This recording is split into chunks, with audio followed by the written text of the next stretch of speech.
Each day, Jesus was teaching at the temple, and each evening he went out to spend the night on the hill called the Mount of Olives. And all the people came early in the morning to hear him at the temple. Chapter 21. As he looked up, Jesus saw the rich putting their gifts into the temple treasury. He also saw a poor widow put in 2 very small copper coins. "I tell you the truth," he said, "this poor widow has put in more than all the others. All these people gave their gifts out of their wealth, but she, out of her poverty, put in all she had to live on." Some of his disciples were remarking about how the temple was adorned with beautiful stones and with gifts dedicated to God. But Jesus said, "As for what you see here, the time will come when not one stone will be left on another. Every one of them will be thrown down." "Teacher," they asked. "when will these things happen? And what will be the sign that they are about to take place?" He replied, "Watch out that you are not deceived. For many will come in my name, claiming, 'I am he,' and 'the time is near.' Do not follow them. When you hear of wars and revolutions, do not be frightened. These things must happen first, but the end will not come right away." Then he said to them, "Nation will rise against nation, and kingdom against kingdom. There will be great earthquakes, famines, and pestilences in various places, and fearful events and great signs from heaven. But before all this, they will lay hands on you and persecute you.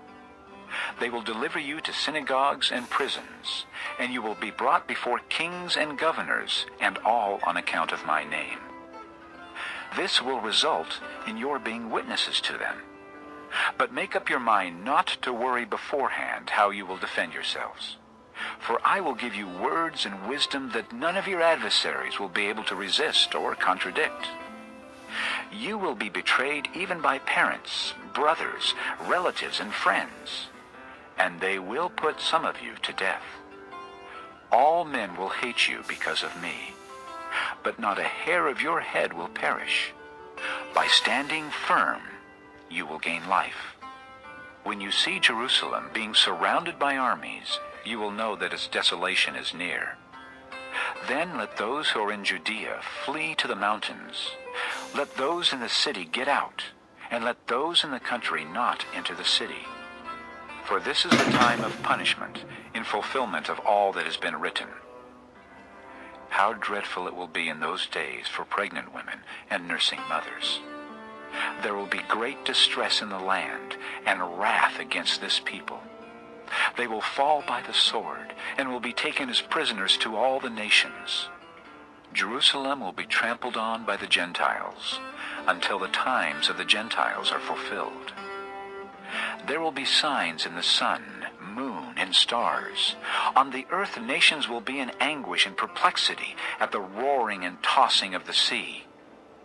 Men will faint from terror, apprehensive of what is coming on the world, for the heavenly bodies will be shaken. At that time they will see the Son of Man coming in a cloud with power and great glory.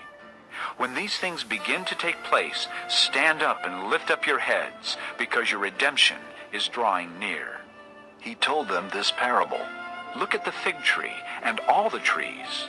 When they sprout leaves, you can see for yourselves and know that summer is near. Even so, when you see these things happening, you know that the kingdom of God is near. I tell you the truth, this generation will certainly not pass away until all these things have happened. Heaven and earth will pass away, but my words will never pass away. Be careful, or your hearts will be weighed down with dissipation, drunkenness, and the anxieties of life, and that day will close on you unexpectedly like a trap.